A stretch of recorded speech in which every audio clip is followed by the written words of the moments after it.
आज मी बनवली होती कोजागिरी स्पेशल कच्ची दाबेली।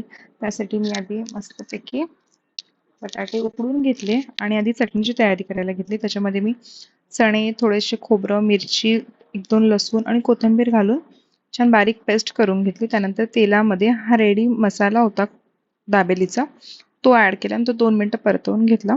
त्यानंतर जे उकडलेले बटाटे होते ते चांगले स्मॅश केले आणि त्याच्यामध्ये टाकले। थोडं मिक्स करून घेतलं आणि आपल्याला जर ड्राय वाटत असेल तर थोडं पाणी घालायचं त्याच्यामध्ये आणि 2 मिनिटं वाफेवर ठेवायचं।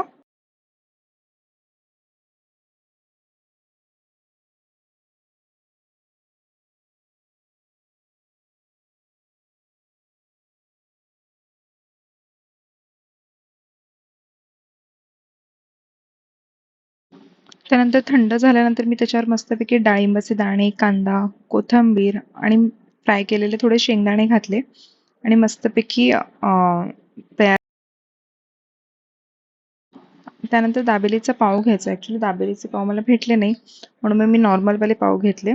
त्याला आपली ग्रीन चटणी लावली आणि आपण जे मसाला बनवला होता तो त्याच्यामध्ये ॲड केला आणि तव्यावर छानपैकी मस्त बटर लावलं आणि याला थोडं शेव वगैरे लावली आणि फ्राय केले, असे क्रिस्पी असे फ्राय करून घेतले। झाली रेडी आपली दाबेली।